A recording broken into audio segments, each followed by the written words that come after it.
సమాజంలోని అన్ని వ్యవస్థలలాగే జర్నలిజం కూడా దిగజారిపోతుంది రోజు రోజుకి. ఒక వార్తను రిపోర్ట్ చేసేటప్పుడు ఆ వార్తను ఒక వర్గానికి అనుకూలంగా రిపోర్ట్ చేస్తే గనక ఆ పక్షం నుంచి తృణమో పణమో ఏదో ముడుతుంది అనుకుంటాను. కానీ ఆ వార్తను సక్రమంగా రిపోర్ట్ చేసి చివరిలో ట్విస్ట్ పెడితే పేపర్ చదివే వాళ్ళకి కానీ వీడియో చూసేవాడికి కానీ ఇంట్రెస్టింగ్గా ఉంటుంది. దానివైపు మళ్ళా రేపు పొద్దున్నే వెడతాడు. ఈ మాత్రం ఇంగితం లేకుండా ఒక వార్తను ఎంత పేలవంగా అసలైన విషయాన్ని పక్కన పెట్టి రిపోర్ట్ చేశారో చూడండి. ఆ వార్తను మన భరతవర్ష దువ్వాడ శివప్రసాద్ గారు చదివారు. దీనికి తోడు ఈ విశాలాంధ్ర పత్రిక చూడండి. ఆప్ నిరసన ఉద్రిక్తం, ఢిల్లీలో బీజేపీ కార్యాలయం ముట్టడికి యత్నం, అడ్డుకున్న పోలీసులు అరెస్టులు, ఆప్ అంతానికి ఆపరేషన్ జాడు అని కేజ్రీవాల్ మరోవైపు మాట్లాడడం. ఆపరేషన్ జాడు అంట. పంజాబ్ రాష్ట్రాల్లో అధికారంలో ఉన్నటువంటి ఆమ్ ఆద్మీ పార్టీని చూసి బెంబెలెత్తున్న కాషాయ పార్టీ లోక్సభ ఎన్నికల వేళ ఎలాగైనా ఆ పార్టీని రాజకీయంగా ప్రజల్లో పలచన చేయడానికి కుట్రలు చేస్తున్నది. ఆప్ ఎంపీ మలీవాల్పై దాడి కేసులో ముఖ్యమంత్రి అరవింద్ కేజ్రీవాల్ వ్యక్తిగత సహాయకుడు బిభవ్ కుమార్ అరెస్టు కావడం దేశ రాజధానిలో ప్రకంపనలు రేపింది.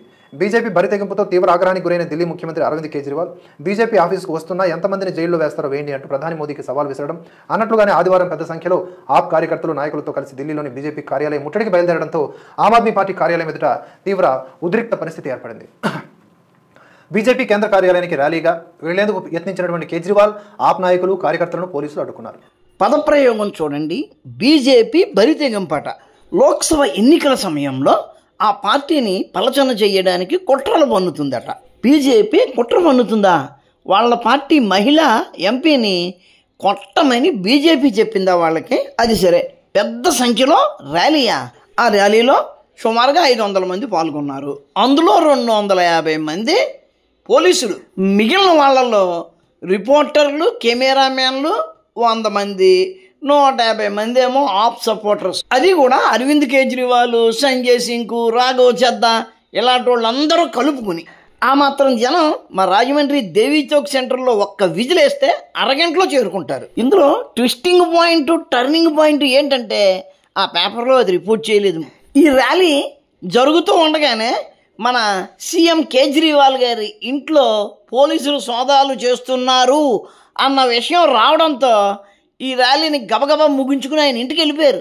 ఆ విషయం చెప్పలేదు. పోలీసు సోదాలు జరుగుతున్నాయని తెలియగానే అంత పెద్ద ర్యాలీని కూడా వదిలేసి పారిపోయిన ముఖ్యమంత్రి అని చెబితే కదా అస్సలు మజా ఉంటుంది. చదివేవాడికి చెప్పేవాడికి కూడాను చెప్పొచ్చు. కానీ అక్కడ అరవింద్ కేజ్రీవాల్ గారు వాళ్లకు కావలసిన మనిషికి అపకారము, హాని, అవమానము జరిగేలాంటి వార్తలు వాళ్ళు ఎలా చెప్తారండి?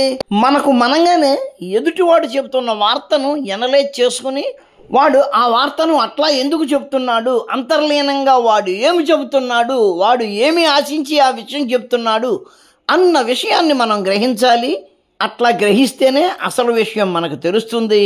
ఏ విషయం మీదైనా సరే అట్లా ఆలోచించే విధానాన్ని మీ పిల్లలకు మీరు అలవడేలా చేయాలి. ఉంటాను. నమస్కారం. మతోన్మాదంపై రామబాణం.